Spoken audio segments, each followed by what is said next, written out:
All right. Hello, everyone. Welcome to the SCA Coaches Corner.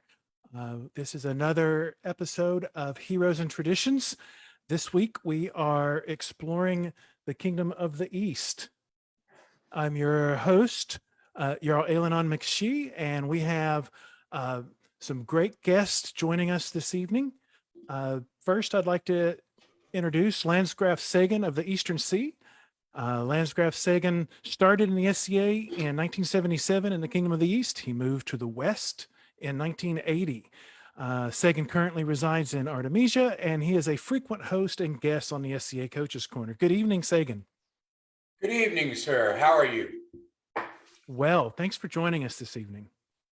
I'm very pleased to have as a special guest host His Grace Brennan MacFergus. Brennan is a Duke of the Kingdom of the East. He did his first reign in the spring of 2014 and his ducal reign in the fall of 2015.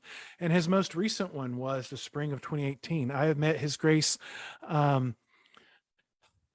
the first reign or so. And I have to say he's a unbelievably fantastic fighter and a great human being, and I'm pleased that we have developed a friendship. Welcome to the program, Your Grace, Brennan. Oh, thanks so much for having me. I'm really excited to be here.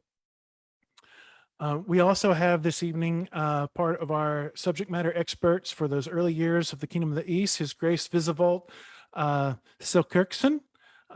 His Grace Visivald was the 24th and the 31st king of the Kingdom of the East.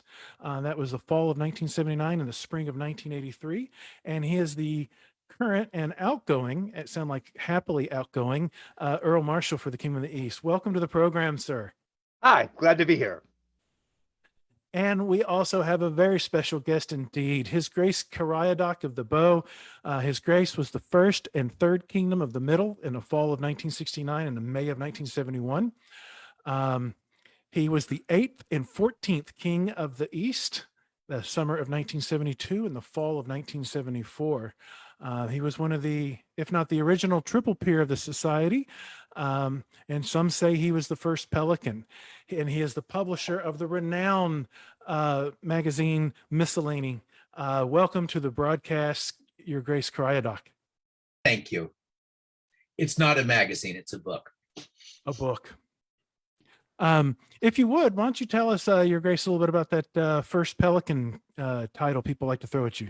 Oh, yeah, I don't know if that's true or not, but originally the laurel covered both service and arts.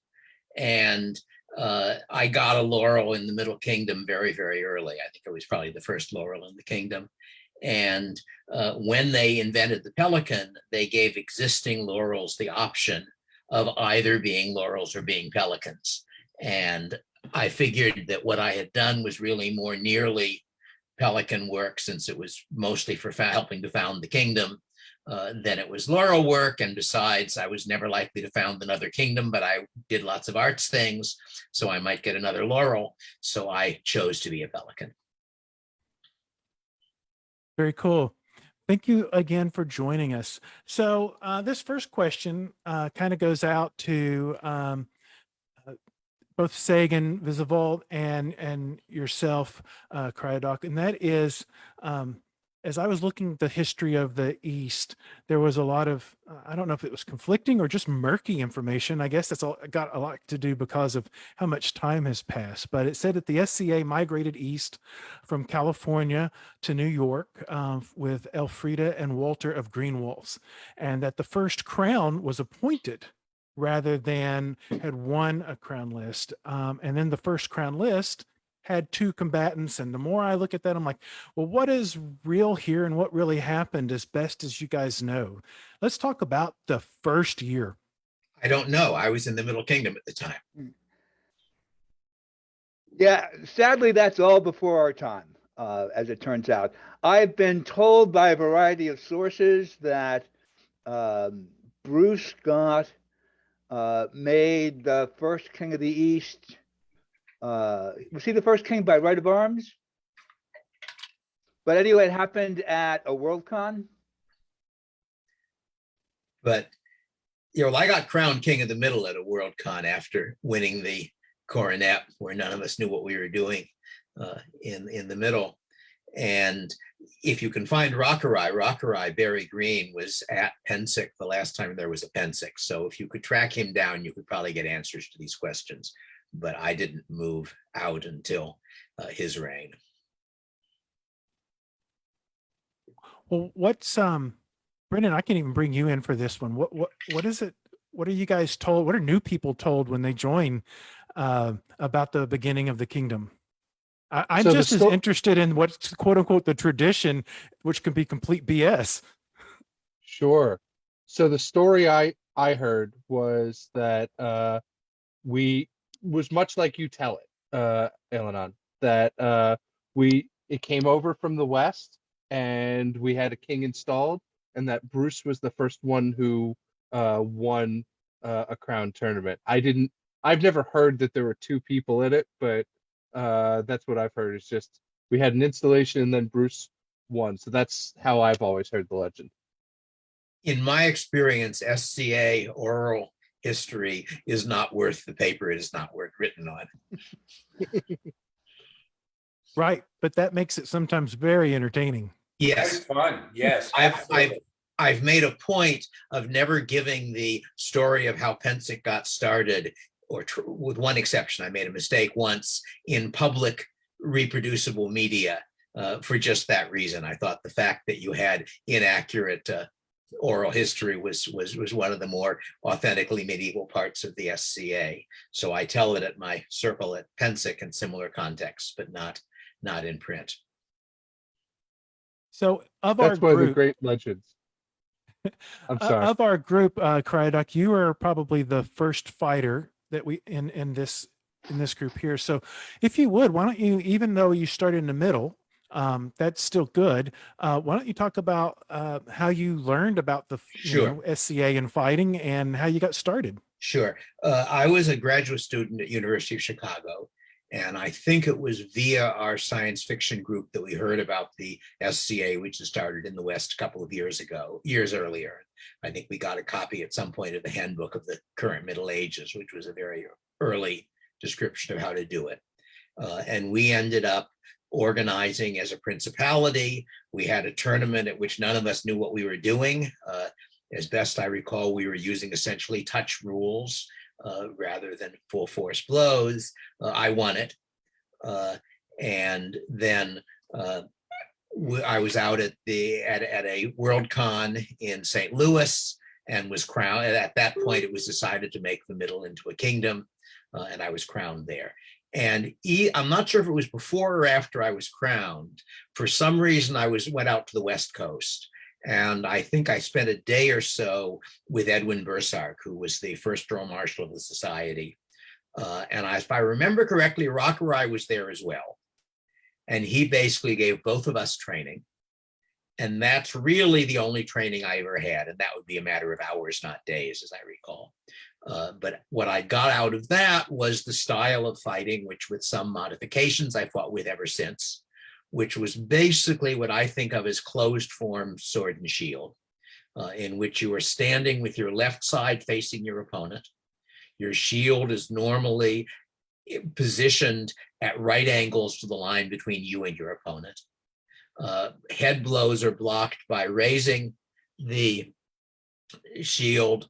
I should probably, well, this interface is meaning you can't see my hand part of the time, but you basically bounce your shield off the enemy's sword when blocking head blows, which both slows his recall a little, his bounce back of the sword a little bit, and means that your shield comes down so you're not blinded by your own shield. But it was very much a closed form in which part of the tension in the style is between blocking and blinding yourself. And the leg blow was done still in the same position. So the leg blow, you essentially, as I used to describe it, you imagine you've got a spike through your belly button, you're pivoting on that spike, shoulders back, hip forward, throwing the sword under your shield, which is coming up, just as if you were blocking a head blow. In fact, it works very nicely if you're blocking a head blow at the same time. So that was the style that I learned. That was the style that I taught people in the Middle Kingdom in the early years. And it's the style that I fought and taught in the East Kingdom in the early years. I doubt that even then it was the only style that people were fighting, and I'm pretty sure it wasn't in the West at the time, that there were other more open forms, but that was at least how I did it. Now, I also did some great sword and some two-sword fighting, but I was primarily doing sword and shield. So I guess that would describe it. I remember after when I moved to the East as a postdoc at Columbia, I had a apartment which was the top floor of an apartment building on the West Side Highway, with access to the roof. And I remember having some fighting practices on the roof of that building, something like 15 stories above Manhattan, with, I think Gary here was probably there. He changed his name later, and maybe a few other people. But that's sort of the basics, as I remember, at the very beginning. And as I say, at some point much later, when I was out west and met a certain very able West Kingdom Duke, I discovered the flat snap and integrated that into what I was doing.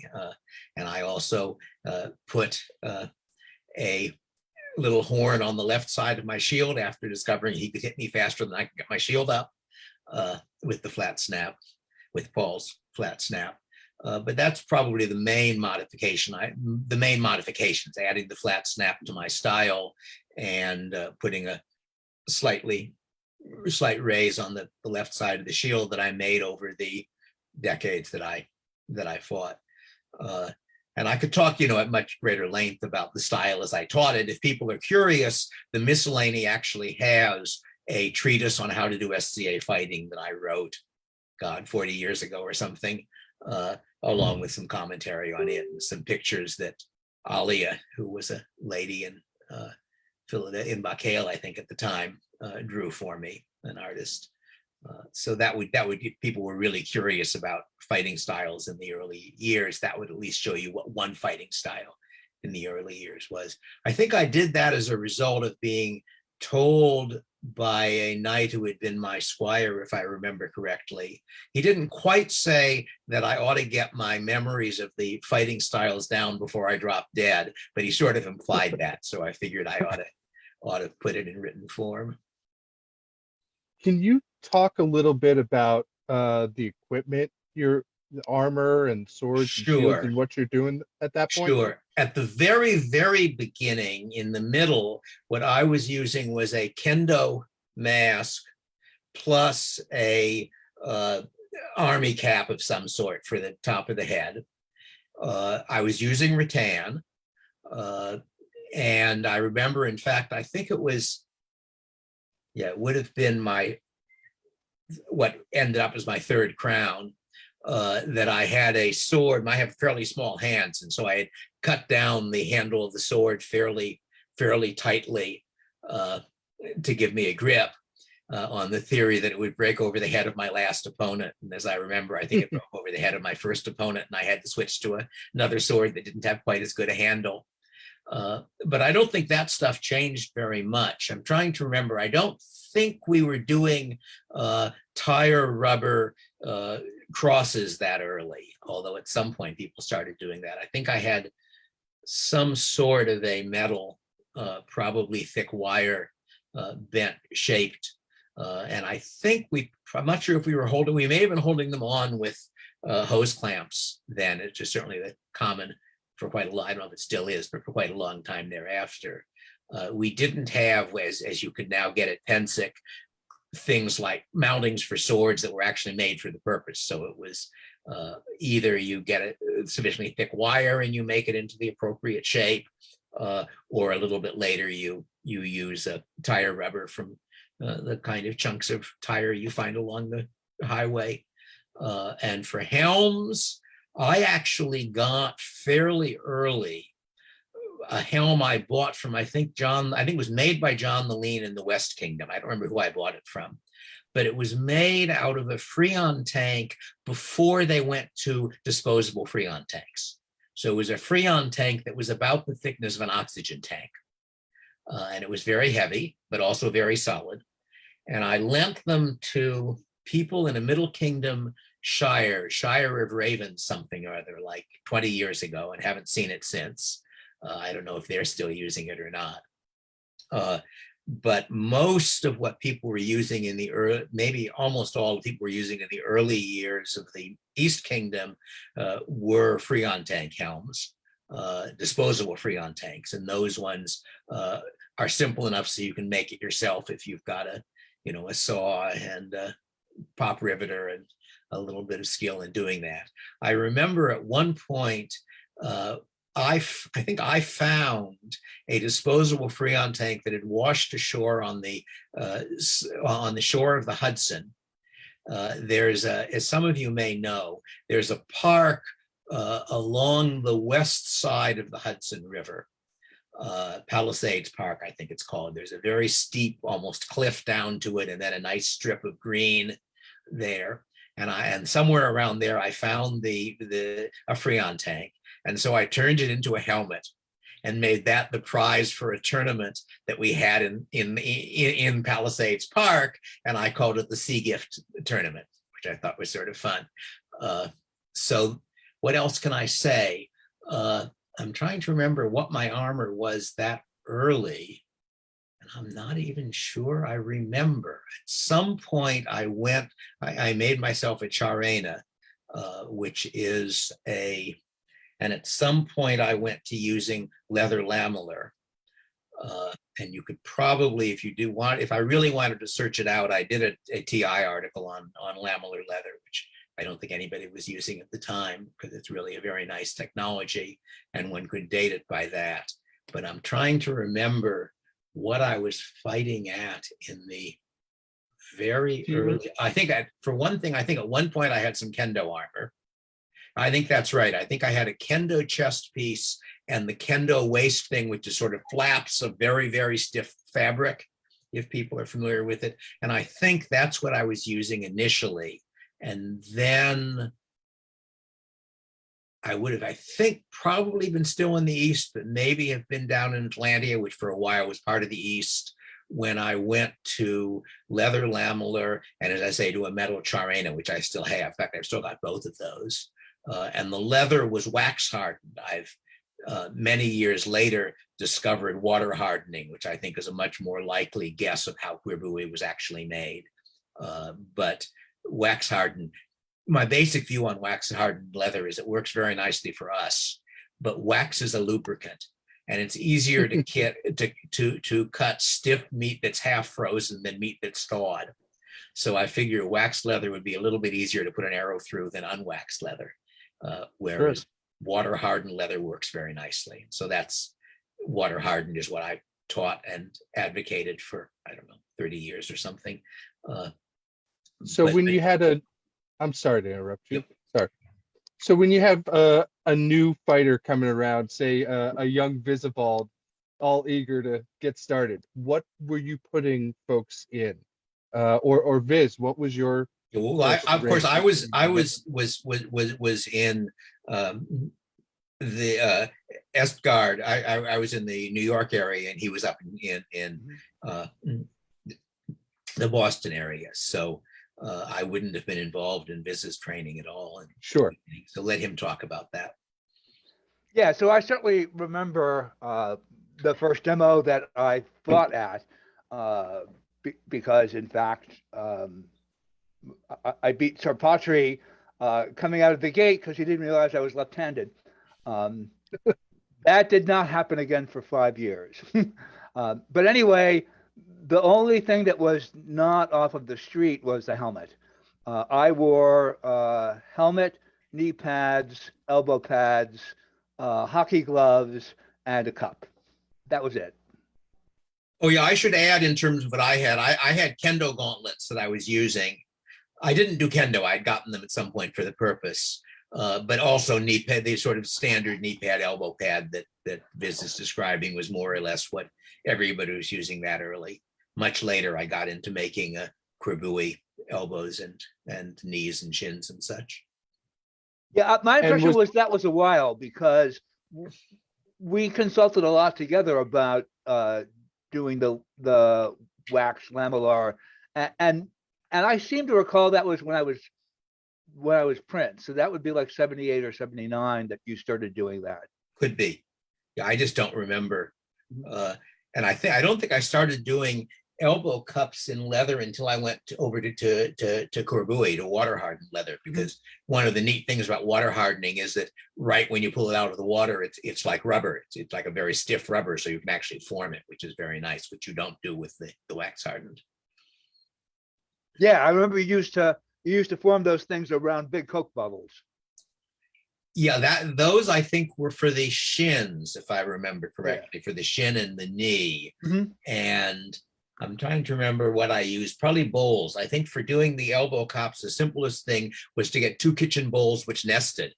And you then squeeze the leather piece in between them, and that works very nicely. It's quite a simple and elegant way of making armor. I still recommend it to people. Visivald, so when you started in the Boston area, what was your training like? Who was there any sort of schools of thought at that point? And how'd you get your start? You are a funny guy. So training in that sense didn't really exist in the Boston area. What happened was we had a fighting practice roughly once a week, and what we did is we fought our brains out. We tried to figure out why the heck the other person kept hitting us, and next week we tried to make that harder. That was pretty much it.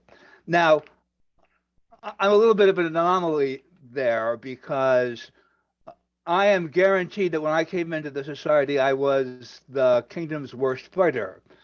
We know this for a fact because the guy who brought me in, Barak Raz, had been the kingdom's worst fighter, and he could beat me. I was never any good with sword and shield, and so I spent a lot of 2 or 3 years kind of really struggling until one day I picked up a polearm, and then everything changed. But initially, did you win your crowns with polearm? Oh yes, absolutely. So that's great. Yeah, when I first came into society, virtually everybody used sword and shield. Occasionally, a great sword person would fight another great sword person, but the common wisdom was that if you wanted to win a crown, you could only do it with a sword and shield. Sword and mace was also being used. Yeah, right.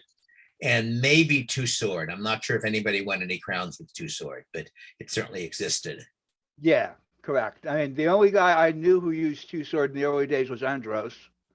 I'm sure there must have been 1 or 2 others. But in an early crown I went to, there was one guy who was part of Rockerai's gang, basically, a fellow named Turlo O'Brien. And he had practiced Naginata. And he got quite far in that crown tournament. I think he got to the semis before he managed to get knocked out. And that was a very early inspiration for me. In fact, he might have been the only person I saw use a weapon that was not strictly a rattan weapon.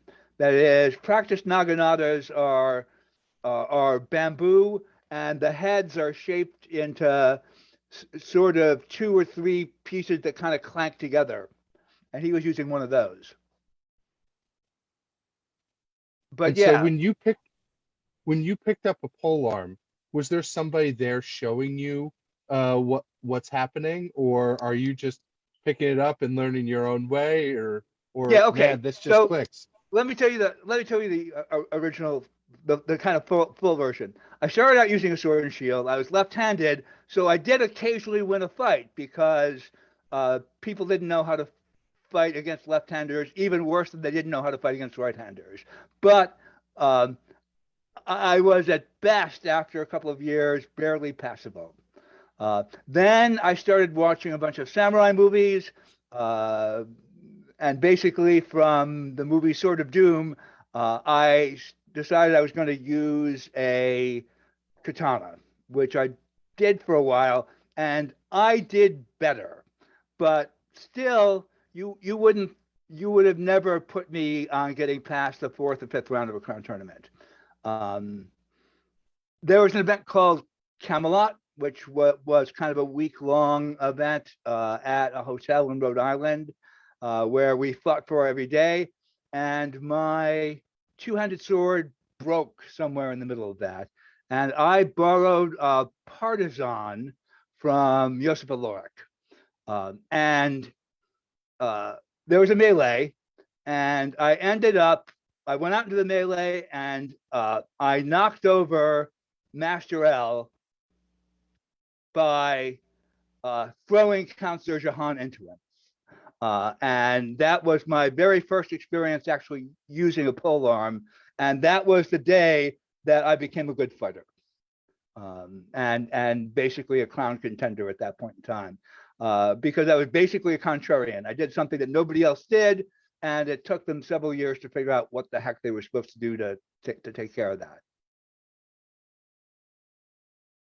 Now, So yeah, it was all self-invented. Are you a knight at this point? Are you? No. I am not. I got made a knight at Penzic. I got made a master at arms at Penzic 5. So I picked up a polearm basically the fall before Penzic 5. I was already decent with two-handed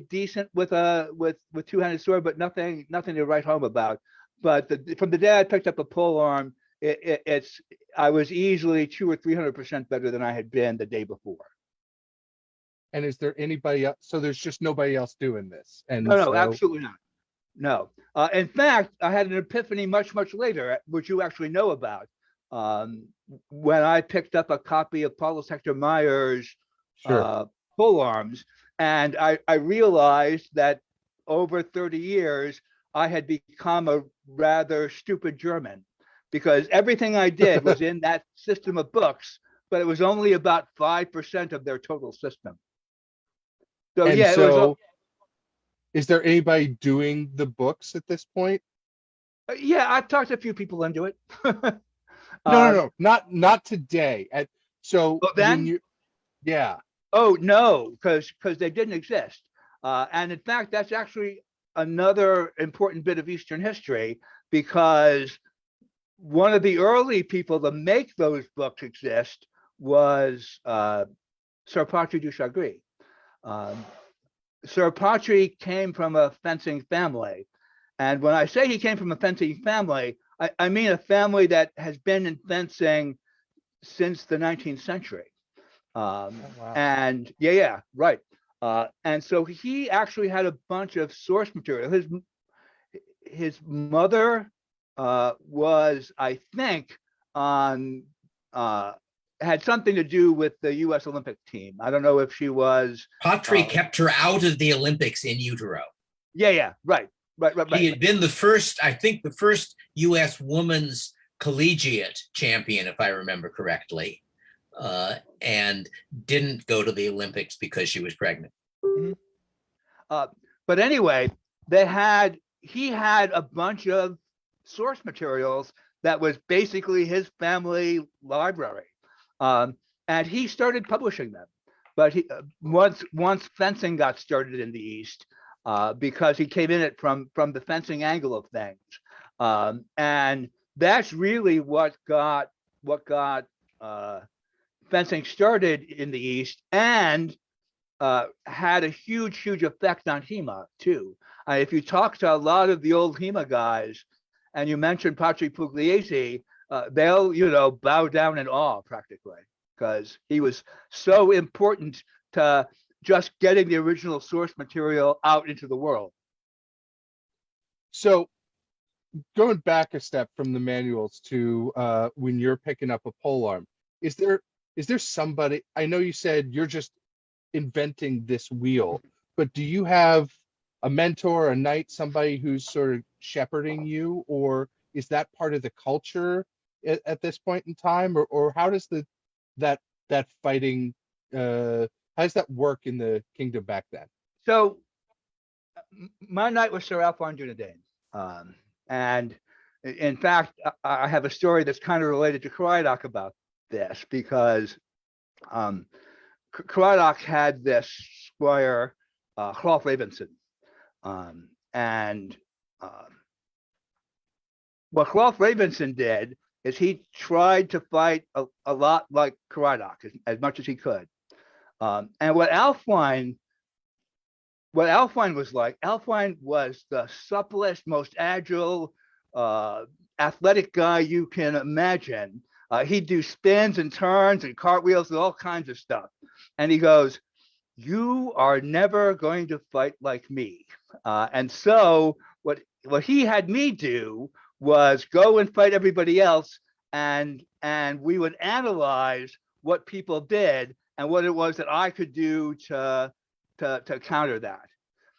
And the result of that, I think, is that when we were kind of at our peaks, Hrolf was about 80% as good at Cariadoc stuff as Cariadoc was. And I was 100% good at my stuff because it wasn't all like Ælfwein's. In those days, I could beat Cariadoc 30% of the time. I could beat Hrolf 95% of the time easily because I could beat Cariadoc 30% of the time. And so that epitomized the two ways that people taught. Way number one is do what I do. And way number two is figure out how you can be you. And I think of those as the two great traditions of the East.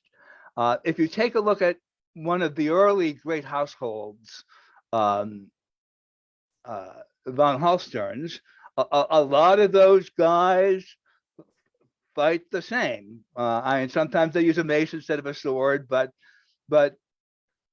a lot of the times you tell the difference between Siegfried and Manfred and Magnus and all the other von Holsteins is by their armor and the fact that Siegfried was much better than the rest of them. Compare that to Carolingian fighters who came out all differently, and we came out all differently because our particular group of college kids that got together were wildly different people, and we couldn't have all done the same thing because we didn't have the same skills.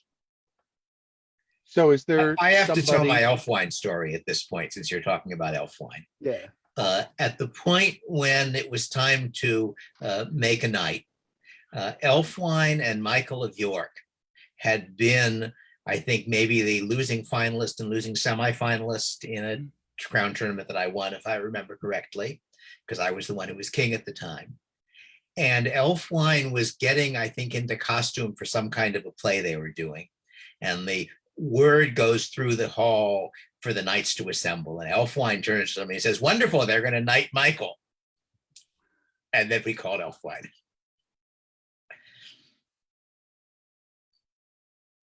Yeah, he was in fact playing the Turkey Knight in that play. Ælfwein was a wonderful person. Yeah, he sure was. Best of men. So So- is there, Al-Anon, please go. So anyone can jump in here, but if you would kind of paint us a picture of what Crown Tournament looked like. How did it feel back then? I mean, crowns have changed a lot from the earliest days to now, but what was a typical crown like? Or or pick one of your own that you won or something. Just kind of let us know what it looks like there. Sagan, do you want to jump in first? Sure. My first event was Crown Tournament in down south. I finally get to say this. I don't believe I get to say this. My two seniors, both of their graces were up north. I was down south in Virginia. And the first event I ever went to before I even thought about joining, I'm not sure if my colleagues here remember this, but it was Bertrand and I think his name was Lair, and they were in the finals. And unfortunately, they were fighting with great swords. And unfortunately, they were both wearing hockey gloves. And unfortunately, one was younger and one was not. And unfortunately, one got his hands beaten fairly severely.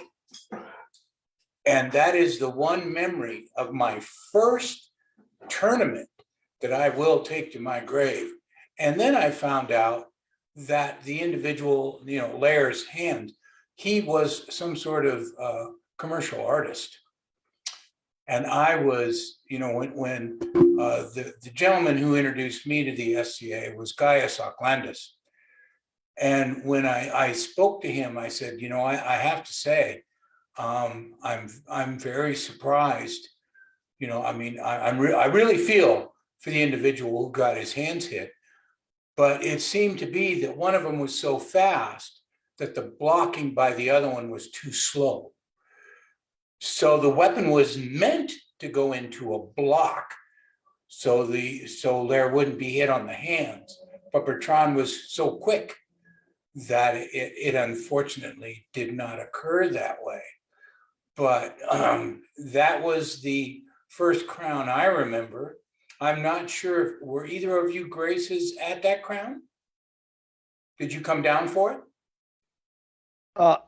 I was in fact at that crown, and yeah, sort of remember it more or less exactly as you tell it. Now, in Bertrand's defense, Lair was using a guard where his hands were in the target area to begin with. Absolutely, yeah. Let me say, Your Grace, no, I place no blame on Bertrand. Yeah. It was just my outsider observation that Lair was trying to block, but Bertrand was so fast Yeah. that Lair could not move the sword in the inappropriate position into the appropriate position. Bertrand was a very pretty fighter. Oh, But absolutely. let me tell you the story of Osbjorn's crown. I think his first, which is one that I remember, and maybe the longest crown we've ever had. Because when it got dark on the day of the crown, Osbjorn and I were still fighting. He was my blood brother, and we had fought together a lot. So we ended up postponing it.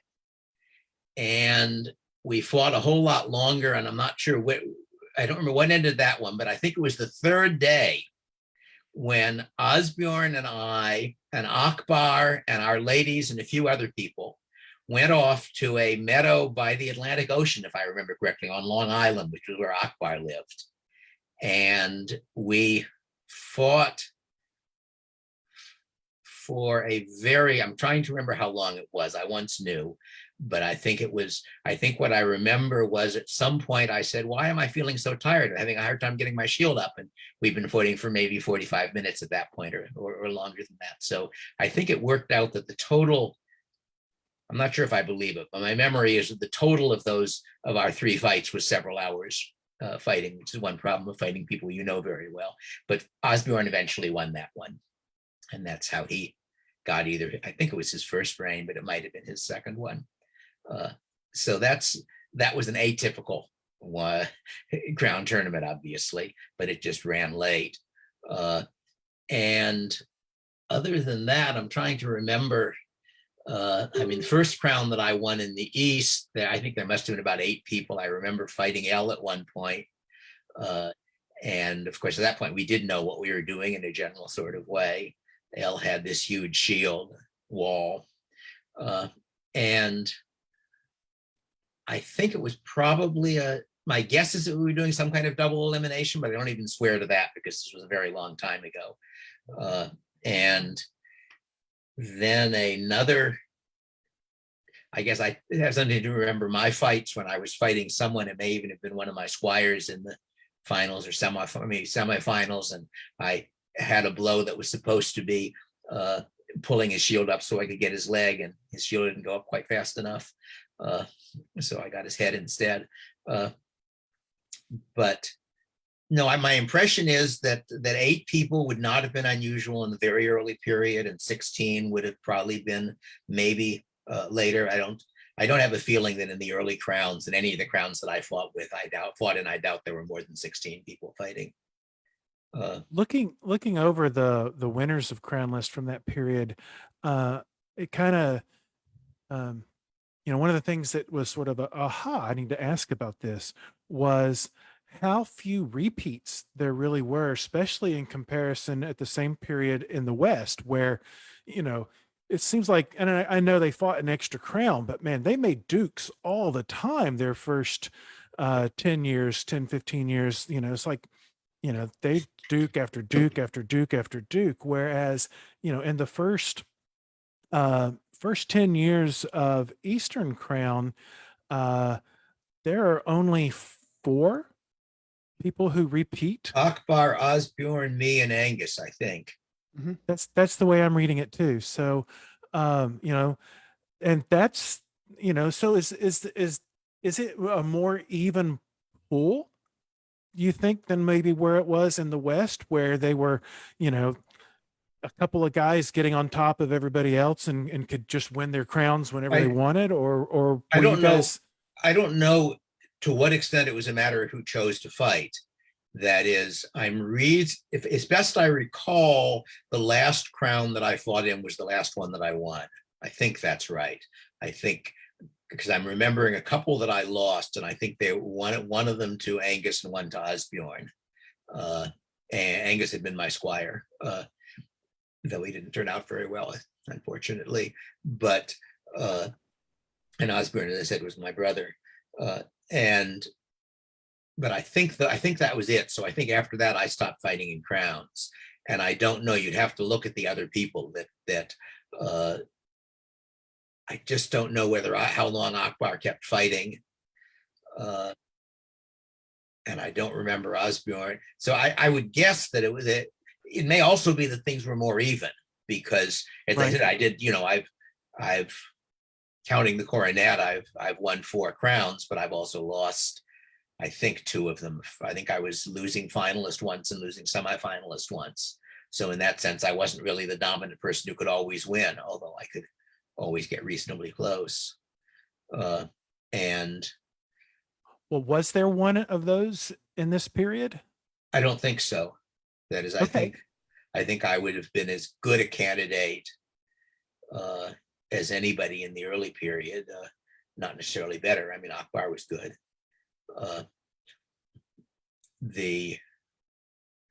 But Viz also remembers back then, so he may be able. You're muted, Viz. When I came in, I thought myself, I thought, but my feeling was that the 2 best fighters in the kingdom were Akbar and Cariadoc, and Osbjorn was a pretty close third. One of the interesting things about our crowns is that dukes generally didn't fight in them. That is, the tradition was that once you were a duke, you were excused from fighting in crown. The person who I thought of as the best when Caradoc and Akbar and Osbjorn started their declines was Fernando. And he didn't fight in crowns very often. He fought in the crown that he won. He actually fought in the last crown that Cariadoc won, but as it turned out, that crown went past the weekend that it was supposed to be in because of inclement weather, and the second part of it was held in the summertime, and Fernando couldn't make it to that part. Okay. We So got a timeout. We got a timeout here and explain that a little bit better. So the tournament went long, or the inclement weather came in, and yeah, you so postponed the tournament for months down the road. yeah, right. So Neat. there was this crown tournament in Barony, beyond the mountain, Hartsford, I guess, and it was pouring rain out. And I recall us fighting basically in a parking lot, though I don't know if that's really true or not. I don't remember if that's really true or not. but the amazing thing about it was that the asphalt had become all muddy. That is, mud had slooshed in from nearby areas, and they fought for as long as they could, and they got down. They got halfway through the tournament on Saturday. They did some more of it on Sunday. Cariadoc should know this because it was a crown he eventually won. And there were 4 semifinalists left. Cariadoc, Michael, Fernando, and I think Elfline, though I couldn't be sure at that point in time. And they had to stop. Cariadoc, you're muted now. And so they had to stop because we didn't have the site any longer. And so they arranged to have the rest of the crown later that summer. Fernando and I were back in Buffalo. We were just out of our first year of college. We were still living with our parents. And Fernando could not make the second part of crown. So he didn't get to be in that. And I wasn't there either because I was back in Buffalo working that summer. And so all I knew was the result is that eventually Cariadoc won, having finals against Michael of York. Okay, so is this something that happens super rarely? This is the only time that you can remember this happening? The only time it's ever happened. Or were you guys like postponing crown list all the time back No, then? but my list with Osbjorn, as I was saying, we got down to the finalists and then ran out of daylight, as I remember. And so we had, I think, a double postponement on that. I don't remember quite. I don't remember what the second day is, but I'm pretty sure there were 3 days. And I'm remembering the third one, which was the very, very long fight with me and Osbjorn by the seaside. It sort of, I felt when we were walking out to it as if we'd somehow dropped into a saga. That here there were no houses or anything. There was the ocean and a field, and I and my brother and Akbar and a few other people were going out there. I think Akbar may have been Earl Marshall at the time. And I felt as though I didn't know what the story was we had dropped into, but somehow we had dropped into a story. And then we fought for a very long time, and Osbjorn won. See, I mean, this is crazy talk to most people who would think of themselves as the modern SCA. And it's just so cool to hear. Yeah. Osbjorn is still alive as far as I know. He's in northern New York, or was. I mean, I last talked to him maybe 10 or 20 years ago, probably more like 20.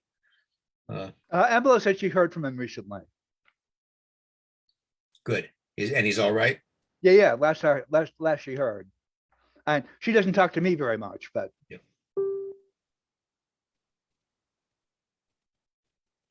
It was rare for our crowns to go beyond a day. I think between the crown that I described, which was in 73, and then the crown tournament, which I held, which was in 79, I guess. I don't think any crown tournament went longer than a day. So these crowns, held, do they still have like 8 people in them and they're still going a day? No. Once I came in, things zoomed up. 32 was typical. Okay. From 74 onwards. Because I mean, all I could think of, if you had 8 people fighting for a day, you were beating the crap out of each other. So good to hear. So 32, that, I mean, that's a bunch of folks. So that's a good, respectable number then. And in fact, for some years in the late 70s, we began having problems because we were having 45, 50 person crowns by that point in time. And we weren't perfect at running them. I think that's the diplomatic way of saying it. Were y'all doing a standard format for that? Oh, yeah. For you. So before I was in, and Cariadoc will know more about this, there was Rockerized Crown, which was, as I understand it, weird, which is they put everyone's number in a hat. Number 1 fought number 2. The winner of that fought number 3. The winner of that fought number 4. The person who was alive at the end was the prince. As you might think, people late in that line had advantages over people early in that line. And so after that, things became standardized to a double a limb, if I understand it correctly. I think from the time I came in, which was 73, well until the early 80s, all crown tournaments were double a limb. The semifinals was like we see them now. The two winners fought the two people who had lost one fight. The winner had to win one fight. The loser had to win two fights. And then the finals was almost almost universally best out of three. One side got a choice of weapons. The other side got a choice of weapons. And then the third time, if there was a third fight, if it came in, if there was a third fight, both sides brought out whatever they felt like bringing out. After the crown I won, so this would be in 78 or 79, that got expanded to 5 because they wanted one for every weapons form.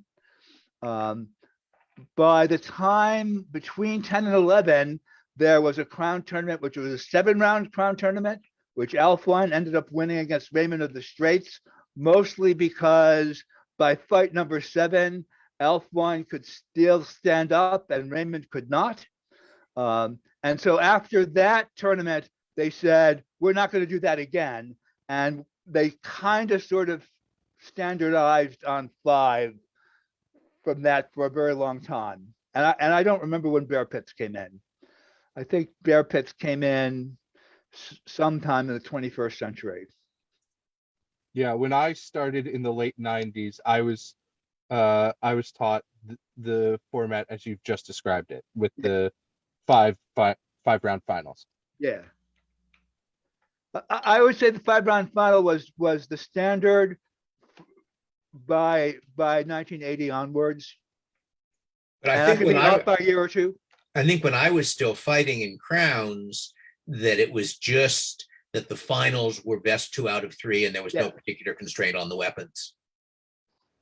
So a question from one of our viewers is, was it expected for all fighters to fight in crown back then No. if you weren't a duke? No. No. I don't remember exactly when the sequences changed, but my impression was that both Middle and East, that there was some reservation on who got to fight on the crown. And I think it was something like somebody who had won a tournament during the year or a night, but I don't really remember exactly what the rules were, but it was cutting it down some. And I should say at the very beginning, when I first moved out to the East, it was the custom to have all of the crown tournaments in Istgarth in the New York area. And I changed that and I switched it to, there were at that time 3 major groups, Istgarth, Mirkwood, and Carolingia. And so I made it that the crown moved among those 3, which was sort of a shift away from things centralized at Istgarth. And where's Carolingians Mirkwood? were very happy. So Utgard is New York City and Correct. Carolingia is Boston. Where's Mirkwood? Mirkwood, it's roughly DC. I'm not sure exactly, but somewhere in the Washington area. DC, it was DC, Baltimore. Yeah, probably right.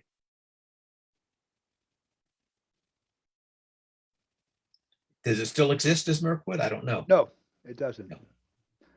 That changed when Atlantea became a kingdom. Half of Mirkwood became Storvik. The part of Mirkwood that was still in the east, I should know what its name is, but I don't. It's whatever is south of Bacale. That is Cariadoc is Delaware. Yeah, right. Okay, so let's look into the later 80s, or sorry, the late 70s here. And this goes, I guess, into the first of the 80s. So when did Atlantea become a principality? Was it in this period, or when does it become a kingdom versus when does it become a principality? It became, I should be able to figure that out, because it became a kingdom shortly before I moved to Meridies. Or maybe, no, actually, no, maybe I may have moved to the west at that point. I moved to Meridies later, but it became a kingdom a little before I left, because I was not terribly happy with the person who became king and managed not to get around to swearing allegiance to him. And I went, let me check, I'm just looking at my records of what I did when I was at VPI. Yes, right. 1980 is when I moved to, I went to UC, got a position at UCLA. So it would have probably been around 79, roughly speaking, that it became a kingdom. Okay. How long was it a principality? A year or two? Longer than that, I think. Longer than that. Yeah, when I came in 77, it was a principality. And so some of the first events I got to attend were coronets. And even at that point, they were talking about becoming a kingdom. And if I remember right, it was peer counts that were being addressed and how that was going to work out and things like that. And I think His Grace Cariadoc is correct. It was like late 79 or somewhere right in there. And all of a sudden we were a kingdom. All right. So there's kind of a saying that you can almost look at every rule, Kapora rule, and there's a person because of it. So one of the rules is that you can't be on the throne and fight. That's Michael of Bedford. That's right, Michael so of Bedford, who this is the is- person I chose not to swear allegiance to. So in 1980, he's king of the East and host the Atlantean crown and fights in it, right? Or is he Correct. prince and fight? Okay, so he's Fights and wins. he fights and wins and becomes the prince of Atlantea. Did he immediately succeed or secede, or did he continue to be king of Atlantea? Or sorry, king of the East. He reigned king of the East throughout his entire reign. So he completed the reign Oh yeah. and also okay.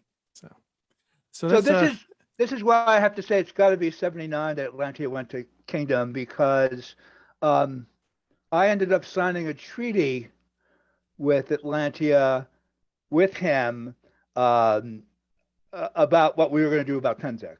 So and I was king at 79, so it's got to have been then. yeah. So according to OP, you started your reign in October of 1979, and then your heir was Gavin, and his heir was Michael. Yeah. So Oh, okay. I was going. His was. So that's got to have been later then. Were you Earl Marshall rather than king at the time? No. I actually have the treaty sitting on my dining room wall still. So maybe it was during my second reign that I signed it. It could have been. It might have been that. It might have been we signed the treaty the second time he was king of Atlantea. Yeah, that's always possible. So is this turbulent? Is this I understand that Cariadoc, you had your personal issues with it, and I can certainly understand them, but is this a ballyhoo? I mean, A lot of kicked up under arms? A lot of people were upset about what Bedford did, but Bedford is not the sort of person who gets persuaded not to do things because they upset a lot of people. And Bedford was a strong fighter. There's no question. Oh yeah. Okay, so that kind of closes us out on the 70s and moves us into the 80s, early 80s. So your last crown was 74, Cariadoc, and your first crown was 79, Visivald. Are you still fighting at that point, Cariadoc? How long did you continue to compete? I finally stopped fighting, I would say, about a decade ago. Okay. I'm 76 now. So basically, I don't swear to the exact year, but something like, I think I'm almost sure it's more than 5 years ago. Basically, I've been fighting very little, and Penzek was coming, and I figured I better go to a couple of fighter practices to sort of get back into practice. And I went to a practice, and sort of the first fight, I slipped, strained my leg, and was limping for the next several weeks. And I think at that point I decided, all right, I'm still physically capable of fighting, but I don't heal up as fast as I used to. And there is a greater risk of actually breaking something seriously now that I'm in my late 60s. So it would probably be prudent to stop fighting, and I did. Okay. And, you know, once in a while I get tempted, but so far I've resisted the temptation. And when did you move from the east? Well, that's a little complicated because what I moved out of was Atlantea. That is to say, I moved I moved to the Principality of Atlantea in 1976. I'm just looking at my CV, and that's when I took a position at VPI in Blacksburg, Virginia, Black Diamond. And I moved from there to California in 1980. So I would have, and so technically I left the Kingdom of the East whenever Atlantea became a kingdom, and then left the Kingdom of Atlantea, 6 months later or something like that. Okay, so before we kind of leave the realm of your experience, before you've left, whether you're still in East proper or the Atlantea Principality, did training ever become more formalized during this period? Were there groups or households or knights in specific who really started putting a focus on the training aspect of I think prowess? there were. That is, I was in Black Diamond along with Ishmael ibn Murad, so that we had, I think, for a while, like about 4 people in the Shire, 2 of whom were knights, or maybe 5 people, and we recruited people. And certainly I, tried to train people. And I'm trying to remember, I don't think I had, because I had squires earlier than that, of course. So I guess in a sense you had formal training that I trained Shinawasi and Rolf, who were my 2 Norse squires. And I trained I trained Angus. But that was sort of on a fairly small scale. And I trained Garn here, I think on the roof of the building in New York City, if I remember correctly. So we certainly had training at the level of an experienced fighter and inexperienced fighter, and you try to show them what to do. Sure. And by the time I left Black Diamond, I think there were a noticeable number of fighters there. So I and Ishmael were doing some training, but my impression is that by the time I left Atlantea, that households existed as when did the household with a certain lady who was very good at organizing group fightings get started? Do you remember? So yeah, I do actually, because she ended up. We're talking about Morgan Landris, by the way. Yes. Her unit ended up fighting for the Mid Realm at Girth Penzik, which would have been Penzik 7. And in fact, she was on the other side of the 3-minute field disaster. So she came over, that household came over and started fighting for the East at the Penzik where I was Prince, which was Penzik 8. So she was around. I think she started getting her group organized very well, though for melees. She was all about melees around Penzik 6 or so. I think Morgan was the first person that I encountered who was really doing serious group tactics, as opposed to, you're all single combat fighters, let's figure out how we're going to fight this melee. No, I remember, I think my lady wife describing one of the Pensiks that she was at, and watching down and seeing how that unit basically functioned like a single unit, in a sense in which the rest of us didn't. That it was pretty. I also remember Morgan with with a fair bunch of her people coming by in column past where I was camped at Pensik, and asking her what she was doing, and it was something like she was going to check something with the authorities or something about the field battle. I said, "Do you always bring your whole army with you?" And this isn't my whole army. There are another 20 back at camp, or whatever it was. Neat lady. also has a very big connection with the Midrealm.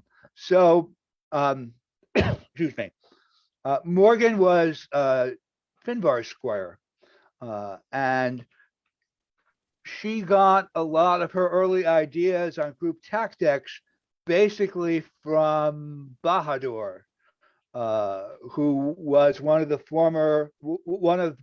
people who came up with the idea for the Midrealm's new model army, which was how 25 new fighters can beat 10 knights, basically. And so the great Eastern tradition of combined arms, unified melee fighting really does have its roots in the Midrealm. Now, we're talking a lot about the fights you're having at Pennsic, and so at what point does the Pennsic that I know as sort of the height of the Eastern year become that height of the Eastern year? For me, it was on day one. Pennsic was always it. So the first Pennsic I went to was Pennsic 3. It had, I'm sure it had over 100 people at it. I don't know how much over 100. I think that Pennsic 8 was it's either 8 or 9 that we first hit 1,000 people going to Pennsic. Yep. And in the old days, the ratio of fighters to non-fighters was much better than it is now. It used to be roughly 1 in 4 people at Pennsic was a fighter. Now I'd be surprised if it was 1 in 10. So it was, hard as it is to imagine, much more fighting intense back in those days. Yeah, Pennsic 8 was the first Pennsic I went to, and I was amazed. I had never seen that many fighters in one place, let alone from 2 different kingdoms. And back in the day, we fought down on the flat underneath Rune Hill, was where the field battles were. And my night was, make sure you get there on time. And, of course, I was a little bit late, but I started to come down Rune Hill, and here's all these fighters, and I was just agog, right? I had never, ever seen that many fighters. And then when we lined up, the middle formed up, and the killer elite were in one spot. I think at that point they were still led by Doggin. Yeah. And so I was asking my knight, so what is this about? And I said, well, that's a major bone of contention, because they fight as a unit, and so I was like, okay. And I said, so what do I need to be aware of? And he said, well, they're the only group of fighters that fights like a unit. And I was like, okay. And unfortunately, he and I both got ran over by them. It goes back much further, though, because one of the things I remember about Pennsic 3 was Doggin running around with a pole arm and a bunch of sword and shield people around him. I think that's where I had some line about, Doggins once killed a dozen men, but 6 of them were his. There we go. In one of my songs, which was not true, of course, but it was a good line. And earlier than that, Doggin was fighting with, I think, either great sword or polearm at, I'm trying to remember which Pennsic it was. Maybe Pennsic 2. It was one of the ones before we went to where we ended up. The one where I fought him, where we were both princes, I think. And I fought him because basically his side had some tactic in which they decided, in effect, not to fight the last fight because we were doing a point system. That was Pennsic 3. What? That was Pennsic 3. It was 3? All right, yeah. I'm remembering different parts of it. But anyway, Doggin didn't approve of that, so he insisted on staying behind himself. And since he was the prince and I was the prince, we fought. And I've always been a little unhappy about that because I think Doggin thought that I was going to be fighting him with whatever weapon he was fighting, and that had not occurred to me. And so it was sword and shield against probably polearm. I think he was using polearm. He might have been using a Danish axe by then. Right. But so, but no, Doggin was a good person. Yeah. My only complaint about Doggin was that when I invented the dwarves and giants battle at Pensick, I set the height limits to just barely get Doggin in with the dwarves, but he never came. Yeah, because by Pensick 10, so Pensick 10, I had already moved to the west. So I showed up with a Western contingent. And I remember, talking to his Grace Radnor and saying, because he asked the same question, who are those guys in black? I said, okay, that's the killer elite. Their entire front line was sword and board. So they had changed strategy and tactic. And so, of course, his Grace wanted to know, well, what does that mean? And I filled him in as best as I could. And the Western contingent was put on the far end of the line to attack the killer elite. And the deal was we were just supposed to make them go, what's that? Well, unfortunately, Merowald, which your Grace Cariadoc mentioned earlier, Doggin knew me because of Kennecray, my knight, who was from the middle. And he said, so who is that group of guys Sagan's hanging out with? I wasn't a knight at the time. And he started listing off all these dukes. Well, Doggin figured out what was about to happen. And sure enough, he figured out, because our strategy was at Leon, we were to attack right into them, right? But we were up on the end of the flank.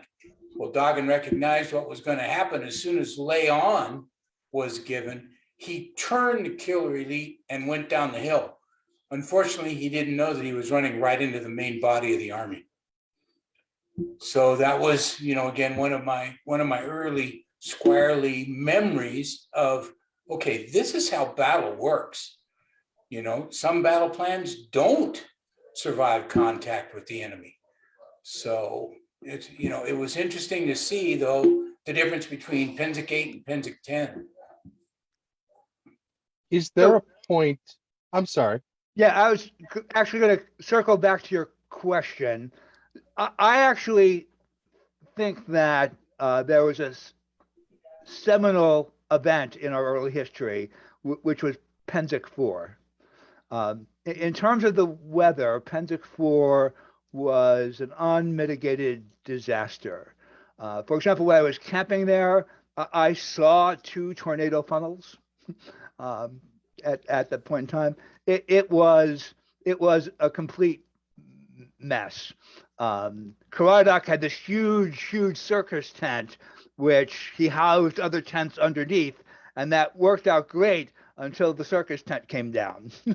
But the interesting thing about Pensick 4 is that, at least from my point of view, before that event, the SCA, or at least the East Kingdom, were a bunch of interesting guys and gals who did weird things.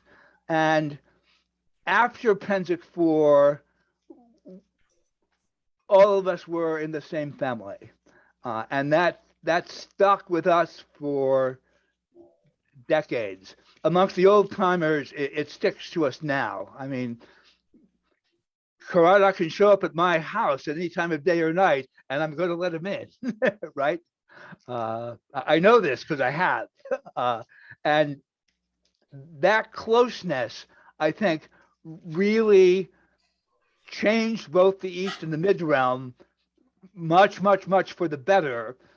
But it also, I think, is what turned Pensick into sort of the jewel event of the East Kingdom, and I think of the Mid-Realm too. So coming back to the fighting part of it, at what you've talked about this one unit that sort of, it sounds like, really dominated the battlefield. Is that correct? Yeah, Killer Elite. So at what point do the East and or the Mid, but we're focused on the East tonight. So at what point does the East start training Pensick or start training melee? in the way that I grew up going to war camps where we were like, we're training the skills that we're going to use for these battles at Pennsic. This year we're going to do a field battle, so let's run that scenario. And we're going to do a bridge, so let's run that scenario. At what point does the East Kingdom start training that? I think Shetanta really starts that. So it's around Pennsic Gate. I think you get little bits and pieces of it beforehand, but Shetanta was the first king who really pushed it, I think, in a formalized way. We had melees all the time, right? Because trust me, a lot of my thinking from Pennsic 3 through 9 was, gosh, we got to figure out how to win one of these things. And then when we finally did, the dam kind of burst and the floodgates opened for a long time. But yeah, I think it was around Shetanta's reign. One guy who was really very important for that, who unfortunately he and I ended up in some bad straits about, was Andreas de Vulpes.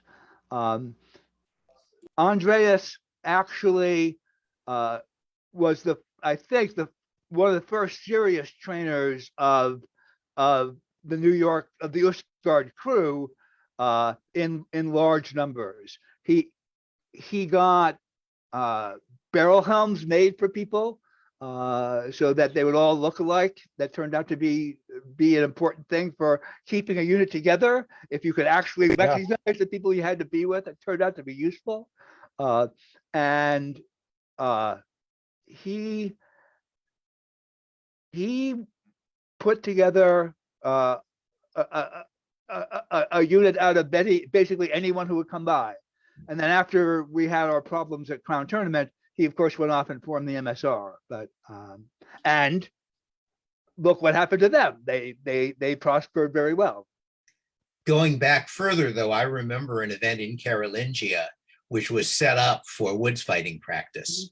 I remember it because it ended up with, I think, me and Osbjorn against Patri at some point. And I remember my final line on that was, "The family that slays together stays together." They were both my brothers. So, and I think Patri had a bunch of ladies as scouts, and somehow Osbjorn and I killed all of them one by one. And then he showed up and didn't know there didn't anybody else there. And so we got him. But going back for a moment to what Viz was saying about the effect of fourth Pennsic, from my standpoint, part of the purpose of Pennsic 1 was to unify the kingdom. Because at the point when I arrived, there was a very serious fight going on between Rakarai and his supporters and an ex-squire of his called Shlomo ben Shlomo and his supporters, the details of which I don't know, but it was quite unpleasant as far as I could tell. I think that may be why Rakarai eventually dropped out. And it seemed to me that having all of us, fighting the mid-realm enemies would help to unify things, and I think it did. Now, this is where I'm going to stumble poorly into legend. Cariadoc. Yeah, I grew up on the story of you as Pennsic king and something about declaring war on yourself. Is that a story you can tell us? I think if you're recording it, I would rather not. As I mentioned before, I think one of the more realistically medieval things about the SCA is the existence of oral history, which has a rather tangential relationship to real history. So if people come by my campfire at Pennsic, I'm happy to tell the story. I have heard at one point in the bathhouse at Pennsic, somebody told me the standard story, and he wouldn't believe me when I told him it wasn't true. And at one point, I remember in my bed in my pavilion at Pennsic, hearing somebody telling that story as they were walking along the street to somebody else, and I didn't go out to contradict them. But it is certainly true that I was involved in declaring Pennsic War, and it is true that I fought Pennsic War as King of the East. But the details of the standard story are not accurate. Well, and that's it for Coach's Corner. That's what we do right there. We set the story straight by not setting it straight at all. So I think that it's good that that's right. we That's keep who a we little are, bit of what the we do. magic and mystery of the SCA. I appreciate that you're not going to set it in cement for us, Cariadoc. So thank you for that. So in the East, there's a big tradition about that. I have this friend, Richard DeLacy, at Penzek. He tells stories for beer. When he runs out of other stories, he tells stories about me for beer. This actually, for some strange reason, gets him more beer than normal. I don't understand why. I'm at a campfire one day, and he's telling this story, and it's a great story. It's wonderful. I'm the hero. I slay a lot of people. It's fantastic. At the end of it, I tell him, Richard, that story was wonderful, but none of that stuff happened. And without batting an eyelash, he goes, shut up. What do you know? Ah, geez.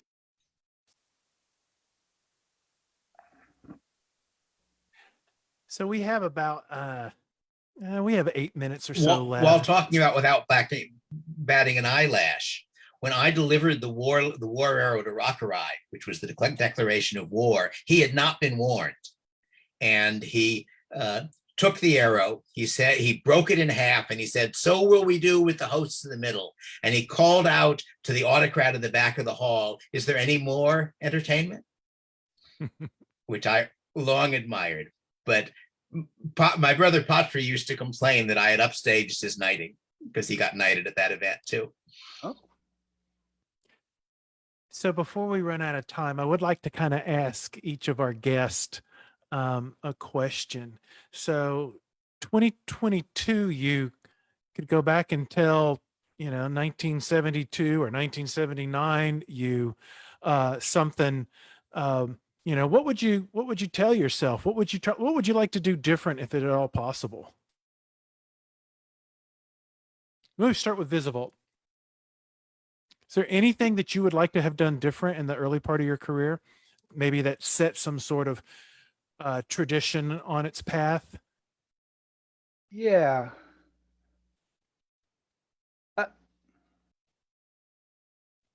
I would have liked to have figured out the mess of my first crown tournament better. I don't know that there was a better solution, but I sure didn't like the one I had. So can you, big picture, kind of share what was messy about it? Oh, yeah. The fellow I was talking about earlier, Andres de Volpez, was the finalist against Hasdrubal. And let me preface it by saying that people on his side will tell you the story a lot differently. Yeah. And for all I know, they're right. So Rashomon effect can be going on here. I thought Andreas struck Hasdrubal in the knees several times. I told him to stop.